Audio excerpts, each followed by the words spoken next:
ये कहानी जेक के बारे में है, जो कि पेंडोरा प्लेनेट का रहने वाला है। ये अपनी फैमिली के साथ बहुत खुश होता है, जिसमें इसकी वाइफ और बच्चे हैं। ये बताता है कि मेरे अपने बच्चों के अलावा मैंने 2 बच्चे भी अडॉप्ट किए हुए हैं, जिनमें एक मेरी ही पुरानी साथी की बेटी है जो उसको पैदा करने के बाद मारी गई, और एक और बच्चा है जो कि इंसानों का ही है, क्योंकि आज से कुछ सालों पहले इंसान इस प्लेनेट पर रहने के लिए आए थे, जहाँ पे मैं अभी रह रहा हूँ। लेकिन जब वो वापस जमीन की तरफ चले गए तो ये बच्चा इधर ही रह गया। तब से ये मेरे साथ ही रहता है। ये सब बच्चे आपस में बहुत खेलते और एक दूसरे का काफी ख्याल भी रखते हैं। जेक अपने सब बच्चों को सब सिखाता है, जैसे कि तीर चलाना, मछली पकड़ना और भी बहुत कुछ। ये सब बड़े छोटे खुश तो होते हैं, लेकिन एक रात जेक और उसकी वाइफ आसमान में चमकता हुआ एक सफेद तारा देखते हैं। तो जैसे ही करीब आता है तो पता चलता है कि ये तो इंसानों की स्पेसशिप है, तो एक बार फिर से इनकी प्यारी दुनिया में रहने के लिए आ रही है। इंसानों की स्पेसशिप से निकलने वाली आग की वजह से जंगल में आग लग जाती है, जिससे बहुत से जानवर मारे जाते हैं और बहुत नुकसान होता है। इसके अंदर से इंसान निकलते हैं जो बड़े बड़े रोबोट्स के अंदर बैठे हुए थे, और इनकी बहुत बड़ी गाड़ियां भी थी जो रास्ते में आने वाली हर चीज को कुचल रही होती हैं। जबकि जेक और उसकी वाइफ के पास इस तबाही को देख के रोने के अलावा कुछ भी नहीं बचता। पता नहीं इंसान कब इंसान बनेंगे। खैर, अब लैब को दिखाया जाता है, जहां एक नीले रंग का इंसान जो बिल्कुल जेक और उसकी फैमिली जैसी शक्ल का लग रहा था, वो बेकाबू होकर उठता है और आसपास के लोगों को मारने लगता है। उसको उसके साथी कंट्रोल करते हुए बताते हैं कि आप हमारे कॉलोनल हैं, यानी कर्नल हैं, और आप इंसान ही हैं। हमने आपके मरने के बाद आपको मॉडर्न टेक्नोलॉजी की मदद से ऐसी बॉडी दे दी है जिस वजह से आप इस प्लेनेट में जिंदा रह सकेंगे। आप दिखने में इस प्लेनेट के लोगों जैसे ही लगेंगे, तो आपको फिक्र करने की कोई जरूरत नहीं है। इसी तरह बहुत से इंसानों को ऐसी बॉडी दे दी जाती है, जो कि हम इन कर्नल के आसपास खड़े लोगों में देख भी सकते हैं। दूसरी तरफ जेक और उसके साथी इंसानों को रोकने के लिए उनकी ट्रेन को तबाह कर देते हैं, जिसमें उनके हथियार और खाने का सामान जा रहा था। ये लोग खुद उड़ने वाले क्रिएचर्स पर थे और इंसानों के हेलीकॉप्टर्स को भी तबाह करने के बाद उनका सामान लूट लेते हैं। जब कर्नल को इस होने वाले नुकसान का पता चलता है तो वो जेक को मारने का प्लान करता है, क्योंकि जेक ही है जो नावी लोगों का लीडर है। बेसिकली जेक और उस जैसे दिखने वाले लोगों को नावी कहा जाता है। ये सभी वो लोग हैं जो जंगलों में रहते हैं और इन्हीं ने ट्रेन पर अटैक भी किया था। लेकिन कर्नल की सीनियर ऑफिसर उसको बताती है कि हमने जब भी जेक के जंगल में अपने जहाज भेजे तो उनके उड़ने वाले क्रिएचर्स ने हमेशा उनको तबाह किया। तुम ही हमारी उम्मीद हो जो कुछ कर सकते हो। तो कर्नल जंगल में अपने कुछ साथियों के साथ पैदल जाता है, जहाँ पर जेक के बच्चे खेल रहे थे। वो अपनी तरफ इंसानों को आता देखकर अपने फादर को बताते हैं, लेकिन उसी वक्त इंसान उनको पकड़ लेते हैं। कुछ ही देर में जेक की वाइफ वहां पर पहुंचकर एक इंसान के सर से तीर आर पार कर देती है। दोनों में लड़ाई शुरू हो जाती है। जेक की वाइफ अपनी बाकी बच्चों को तो बचा लेती है, लेकिन कर्नल उसके उस बेटे को उठा के अपने साथ ले जाता है जो इंसानी शक्ल वाला बच्चा था, जिसको इन्होंने अडॉप्ट भी किया हुआ था। जेक की वाइफ अपने बच्चे को लेकर परेशान ही थी कि जेक कहता है कि हमें इस जंगल को छोड़कर जाना होगा, क्योंकि मैं यहाँ का लीडर हूँ और वो कर्नल मेरे पीछे है। क्योंकि जब पहले इंसान यहाँ आए थे तब मैंने ही कर्नल को मारा था, क्योंकि वो नीले जिस्म या एवाटार में जिंदा होकर दोबारा आया है तो वो मुझे मारना चाहता है। अगर मैं, तुम और हमारी मुकम्मल फैमिली यहाँ से चली गई तो हम अपने कबीले के बाकी लोगों की जान बचा सकेंगे, क्योंकि हमारा पकड़े जाने वाला बच्चा जल्द ही हमारी लोकेशन बता देगा कि हम कहाँ रहते हैं और इंसान यहाँ तक पहुंच जाएंगे। जेक की वाइफ जाना तो नहीं चाहती, लेकिन आखिरकार मान जाती है। जबकि दूसरी तरफ इंसान जेक के बच्चे पर जुल्म कर उसके घर का पता पूछ रहे होते हैं, लेकिन वो हिम्मत करता है और कुछ भी नहीं बोलता। तभी कर्नल आकर उनको रोकते हैं और कहते हैं कि ये इंसान है तो इसे हम इंसानों की तरह बात करेंगे। ये उसकी तरफ दोस्ती का हाथ बढ़ाकर बताता है कि मैं तुम्हारा असली फादर हूँ, और आखिरी बार जब मैं दुनिया में आया था तो मैं जानबूझकर तुम्हें यहाँ छोड़ के गया था, क्योंकि मैं साथ तुम्हें लेकर नहीं जाना चाहता था। लेकिन अब मुझे एहसास है और मैं तुम्हें अपने साथ वापस लेकर जाऊंगा। जिस पर वो मासूम बच्चा मान जाता है कि ठीक है, मैं आपको जगह दिखा दूंगा। जबकि दूसरी तरफ जेक और उसकी फैमिली अपनी कबीले को छोड़कर अपने उड़ने वाले क्रिएचर्स पर बैठ के यहाँ से बहुत दूर चले जाते हैं, कम से कम कहीं रहने को नया ठिकाना मिले और वो वहां पे रह सके।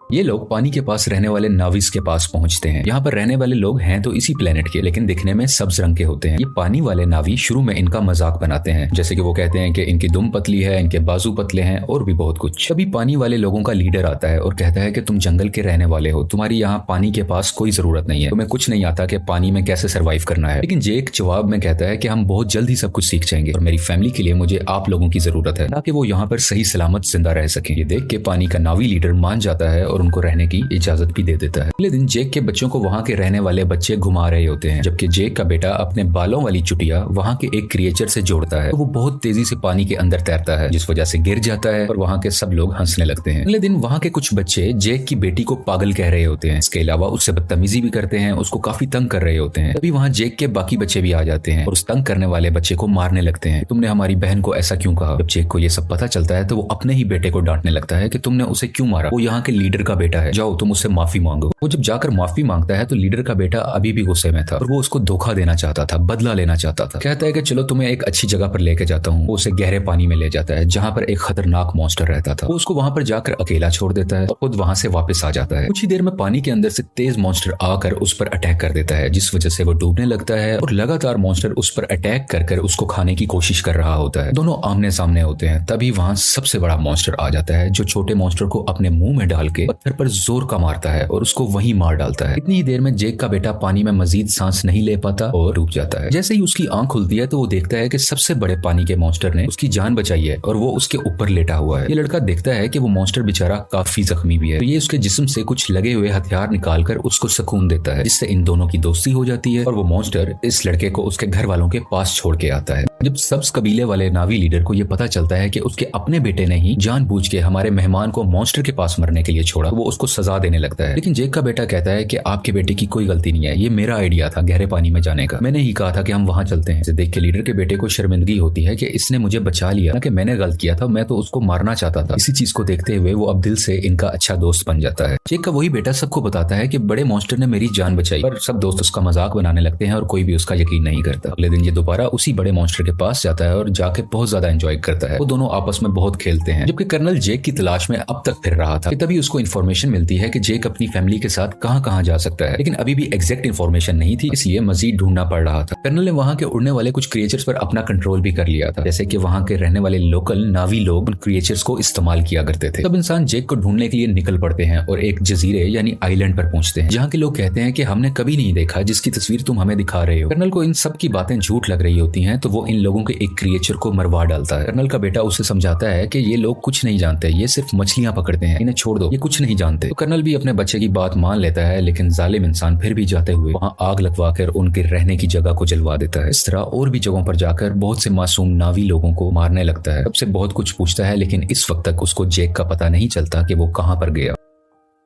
इसी तरह ये सब इंसान पानी वाले एक क्रिएचर को देखते हैं, उस पर भी लोहे की बनी हुई चेन और कुछ छोटे मिसाइल से अटैक करते हैं। इसके अलावा एक ऐसी अल्ट्रासोनिक गन से भी अटैक करते हैं जिससे वो मॉन्स्टर इंसानों पर हमला ही नहीं कर पाता, इंसान इसको बड़े आराम से पकड़ सके। वो बेचारा मॉन्स्टर अपने छोटे बच्चे के साथ तैर रहा होता है, जिसने इंसानों का कभी कुछ नहीं बिगाड़ा था, लेकिन वो दर्द से तड़प रहा था, चीख रहा था और आखिरकार वहीं पर मारा जाता है। उसका छोटा सा बच्चा इर्द गिर्द घूमकर उसको आवाजें दे रहा होता है और इंसान बहुत ही बेशर्मी के साथ खुशी में तालियां बजा रहे थे कि वो अपने मिशन में कामयाब हो गए। ये सब देखकर कर्नल का बेटा काफी तकलीफ में होता है, क्योंकि उसको इन सब जानवरों की फिक्र थी और वो इस होने वाले जुल्म को बिल्कुल बर्दाश्त नहीं कर रहा होता। इंसान उस क्रिएचर को पकड़कर अपने साथ ले जाते हैं, उसके मुंह के अंदर जाकर ड्रिल मशीन से उसके मुंह के ऊपर वाले हिस्से में सुराख करते हैं, जिसके अंदर से एक पीले रंग का लिक्विड निकलता है, जो कि एक ऐसा पानी है कि जो भी पिएगा उसकी उम्र बहुत कम स्पीड से बढ़ेगी, यानी उसको जिंदा रहने के लिए बहुत से साल मिल जाएंगे और वो जल्दी नहीं मरा करेगा। और इस लिक्विड की कीमत भी करोड़ों डॉलर्स में है, इसको ये मार्केट में बेच के बहुत पैसा कमाने वाले हैं। अगले दिन मरने वाले मॉन्स्टर क्रिएचर को सब्ज नावी लोग देख लेते हैं। इसके बाद जेक को बुरा भला कहने लगते हैं कि तुम्हारी वजह से इंसान इधर तक पहुंच गए और अब वो हमारे क्रिएचर्स को मार रहे हैं और बहुत जल्द हमें भी, इसलिए जो भी हुआ सो हुआ। ग्रीन नावी लीडर कहता है कि हम इंसानों से मुकाबला करेंगे। इसके कुछ देर बाद ही जेक का बेटा सबसे बड़े मॉन्स्टर से एक बार फिर मिलने जाता है और देखता है कि उसके ऊपर एक एंकर जैसी डिवाइस लगी हुई है, जिसकी वजह से उस मॉन्स्टर को उस डिवाइस ने वहीं रोका हुआ था और वो वहां से हिल ही नहीं पा रहा था, क्योंकि इंसान उस लिक्विड को हासिल करने के लिए और भी मॉन्स्टर्स को मारने का इरादा रखते हैं। और इस बार बारी है जेक के बेटे के बड़े मॉन्स्टर की, जो साइज में भी बहुत बड़ा है और उसमें से लिक्विड भी बहुत ज्यादा निकल सकता है, इसलिए इंसान अब इस मॉन्स्टर को मारना चाह रहे हैं। बेटा और बाकी भी उसके पास होते हैं, जबकि इंसान इस तरफ बढ़ रहे होते हैं। कर्नल भी इन बच्चों को वहां दूरबीन से देख लेता है। जेक और लीडर को पता चलता है कि उनके बच्चे खतरे में हैं और वो अपने हथियार उठाकर उन्हें बचाने के लिए निकल पड़ते हैं। बहुत मुश्किल से बच्चे बड़े मॉन्स्टर से वो डिवाइस निकाल देते हैं, जिस वजह से मॉन्स्टर वहां से आगे तैरकर निकल जाता है और बिल आखिर उसकी जान बच जाती है। लेकिन इंसान फायरिंग करते हुए अभी भी बच्चों का पीछा कर रहे होते हैं। यहाँ पे लीडर की बेटी मरने ही वाली होती है, तो जेक का बेटा उसका हाथ पकड़कर अपनी तरफ करके उसकी जान बचा लेता है। लेकिन थोड़ी ही देर में बच्चों को बड़ा सा जाल डालकर पकड़ लेते हैं और अपनी शिप पर ले आते हैं। कुछ देर तक बच्चों के पेरेंट्स भी यहाँ आ जाते हैं, यानी कि जैक वहीं रुककर देखता है कि उनके बच्चों को शिप के आगे कर्नल ने बांधा हुआ है। कर्नल कहता है कि अगर बच्चों की जान बचाना चाहते हो तो शिप पर तुम सिर्फ अकेले आओगे। तो जेक सबकी बेहतरी के लिए अकेले जाने का फैसला करता है। तभी जेक के बेटे का सबसे बड़ा क्रिएचर दोस्त पानी के नीचे से एकदम से ऊपर आकर इनकी शिप पर चढ़ जाता है और अपने हाथों और दुम से वहां खड़े इंसानों को मारने लगता है और हर चीज तबाह कर रहा होता है। ये देख के जेक और लीडर के लोगों को भी मौका मिल जाता है कि वो इंसानों पर हमला कर दें और वो सब लोग शिप की तरफ बढ़ने लगते हैं। इंसानों और इन सब नावी लोगों के दरमियान काफी लड़ाई हो रही होती है। बहुत से इंसान भी मारे जाते हैं और कुछ नावी लोग भी। और वो पानी वाला क्रिएचर इंसानों की एक छोटी शिप के ऊपर से छलांग लगाकर उसको लोहे की रस्सी से इनको दबाकर मार देता है। जेक भी इंसानों का मुकाबला करते हुए बच्चों के पास आके उनको वहां से छुड़वा लेता है। कुछ बच्चे अपने अडॉप्टेड इंसानी भाई को भी ढूंढ लेते हैं और वहां से भागकर अपनी जान बचाते हैं, लेकिन उसी दौरान जेक का एक बेटा मारा जाता है और उसकी माँ ये सब देखकर अपने दिल पर काबू नहीं रख पाती और चिल्ला चिल्ला कर रोने लगती है।